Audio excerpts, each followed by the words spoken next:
بسم اللہ الرحمن الرحیم نحمد و نصلی علی رسول الکریم اما بعد۔ پچھلی ویڈیو میں آپ کے سامنے نماز کا پہلا رکن تکبیر تحریمہ بیان کیا تھا تفصیل کے ساتھ۔ آج کی ویڈیو میں نماز کا دوسرا رکن یعنی قیام کرنا بیان کرتا ہوں۔ قیام سیدھا کھڑے ہونے کو کہتے ہیں۔ قام یقوم قیاماً، اس کا مطلب ہوتا ہے کھڑا ہونا، تو سیدھا کھڑے ہونے کو قیام کہتے ہیں۔ اس میں بھی دو چار غلطیاں پائی جاتی ہیں۔ سب سے پہلی غلطی تو یہ پائی جاتی ہے کہ جب انسان تکبیر تحریمہ کہہ کے ہاتھوں کو باندھتا ہے تو ہاتھوں کو باندھتے ہوئے انسان جھک جاتا ہے، سینے کو آگے کی طرف جھکا لیتا ہے اور یہ سمجھتا ہے کہ میں ادب کے ساتھ کھڑا ہوں، تو یہ طریقہ صحیح نہیں ہے، بلکہ قیام کا مطلب سیدھا کھڑا ہونا ہے۔ تو سیدھا کھڑا ہونا ہے، ہاں تھوڑا سا خم پیدا کر لے تو اس میں کوئی مذائقہ نہیں، لیکن بعض لوگوں کو دیکھا جاتا ہے کہ وہ بالکل ایسے اوندے ہو جاتے ہیں، ایسے آگے کی طرف جھک جاتے ہیں جیسے کہ ان کی کمر میں کوئی خرابی ہے یا کوئی اور نعوذ باللہ اللہ نہ خدا نخواستہ کوئی ایسا مسئلہ ہے کہ جس کی وجہ سے وہ سیدھے کھڑے نہیں ہو پاتے۔ تو اس لیے سیدھا کھڑا ہونا چاہیے۔ تھوڑا سا اگر جو ہے وہ اس میں تھوڑا سا خم آ جائے تو اس میں کوئی مذائقہ نہیں، لیکن یہ نہیں کہ بالکل اتنا جھک جائے کہ ایسے بالکل جو ہے وہ رکوع کے مشابہ ہو جائے، یہ طریقہ صحیح نہیں ہے۔ اچھا جی، دوسری بات ہاتھوں کو باندھنے کا مسئلہ ہے۔ ہاتھوں کو کہاں اور کس طرح باندھنا ہے، اس میں عورتوں کا مختلف طریقہ ہے، مردوں کا مختلف طریقہ ہے۔ تو مناسب یہ سمجھتا ہوں کہ پہلے ہم بالتفصیل تمام چیزیں مردوں کی بیان کر دیں اور عورتوں کی انشاءاللہ پھر آئندہ ویڈیوز میں آپ کے سامنے پیش کر دیں گے۔ مردوں کے لیے یہ ضروری ہے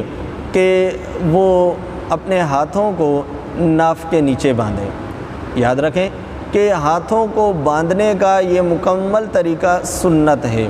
نہ یہ فرض ہے نہ واجب ہے، صرف قیام فرض ہے، ہاتھوں کو باندھنا سنت ہے۔ اس میں بہت سارے لوگ بہت ساری غلطیاں کرتے ہیں۔ کوئی ہاتھ اپنے سینے پہ باندھتے ہیں، جیسے اہل حدیث حضرات جو ہے وہ ہاتھوں کو سینے پہ باندھتے ہیں، بعض جو ہے وہ ہاتھوں کو ناف کے نیچے باندھ دیتے ہیں بے ڈھنگا، تو ان پہ دوسرے لوگ اعتراض کرتے ہیں، دوسرے لوگ باتیں کستے ہیں۔ تو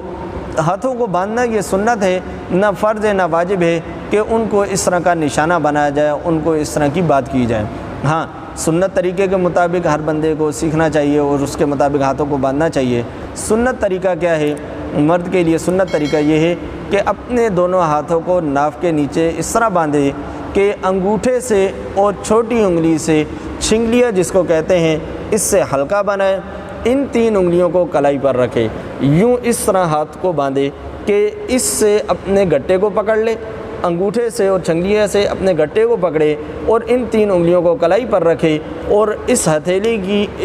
سیدھے ہتھیلی کی جو سیدھی طرف ہے اس کی جو ہے الٹے ہاتھ کی پشت پر اس کو رکھیں، یعنی ہتھیلی کو ہتھیلی پر رکھیں گے اور ان دونوں سے ہلکا بنا کے اور اس طرح جو ہے وہ اس کو باندھیں گے تاکہ مکمل طریقے سے یہ ادب کے ساتھ باندھنا ہو جائے۔ اور اسی طرح اس کو جیسے میں نے عرض کیا کہ ناف کے نیچے باندھنا ہے۔ اور ایک اور بات میں نے آپ کے سامنے عرض کی کہ جھکنا نہیں ہے۔ یہ تمام خرابیاں ہیں جو پائی جاتی ہیں۔ اسی طرح قیام میں ایک اور غلطی بھی پائی جاتی ہے، وہ عموماً مقتدی کے ساتھ پیش آتی ہے۔ وہ یہ کہ جب مقتدی امام کے پیچھے کھڑا ہوتا ہے تو اگر شروع نماز سے شریک ہے پھر تو اس کا قیام صحیح ہے، اس میں کوئی مسئلہ نہیں، لیکن بعض دفعہ ایسے ہوتا ہے کہ امام قرات شروع کر چکا ہوتا ہے، یہ شخص وہاں سے چلتا ہے مسجد میں داخل ہوتا ہے اور جب امام رکوع میں ہوتا ہے تو یہ بھاگتا ہوا ہے اور فوراً اللہ اکبر کہا اور ہاتھ باندھے نہیں باندھے اور فوراً رکوع میں چلا گیا، تو اس صورت میں قیام ادا نہیں ہوتا۔ اس لیے ہمیں اس چیز کا اطمینان کرنا چاہیے کہ ہمارا قیام صحیح ادا ہو جائے۔ کھڑے ہو کر اطمینان سے تکبیر تحریمہ کہے، پھر اپنے ہاتھوں کو چاہے باندھے یا نہ باندھے، لیکن کم از کم ایک دفعہ سبحان اللہ کی مقدار سیدھا کھڑا ہو،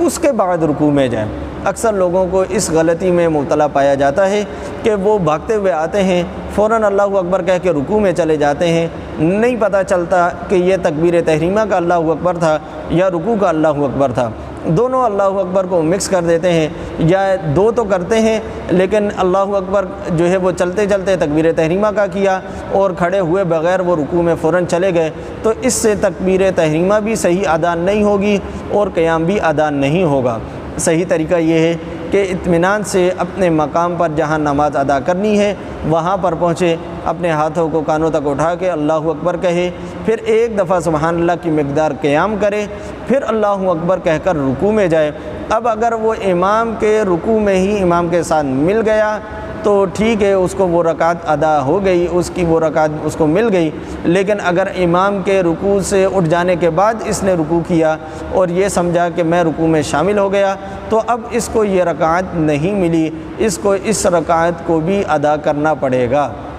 اگر پہلی رکعتیں اور باقی نماز کے جو اس نے امام کے ساتھ ادا کی تو ایک رکعت کو امام کے بعد ادا کرے گا، لیکن اگر اس کی دوسری تیسری رکعت ہے تو باقی رکعتوں کے ساتھ اس رکعت کو بھی ادا کرے گا۔ انشاءاللہ یہ مسبوق کہلاتا ہے۔ انشاءاللہ اس کو جب مکمل ارکان نماز ہو جائیں گے تو تفصیل کے ساتھ وہ بھی آپ کے سامنے پیش کریں گے کہ اس کو کس طرح کس وقت کیا کیا پڑھنا ہے۔ تو آج کی اس ویڈیو میں صرف اتنی بات سمجھیں کہ قیام فرض ہے اور اس کا کیا طریقہ ہے کہ بغیر جھکے اپنے سینے کو بغیر جھکائے بالکل سیدھا اطمینان سے کھڑے ہو کے آدمی اپنے ہاتھوں کو ناف کے نیچے باندھے، اور اگر مقتدی ہے تو اپنے اس عمل کا خیال رکھتے ہوئے کہ کہیں ایسا نہ ہو کہ جلد بازی میں میرا قیام ہی ادا نہ ہو اور وہ یہ سمجھے کہ میرا قیام بھی ہو گیا، رکوع بھی ہو گیا، مجھے یہ رکعت مل گئی، کہیں ایسا نہ ہو کہ جلد بازی کی وجہ سے ہم ایک رکعت کو پانے کے چکر میں تمام نماز کو خراب کر دیں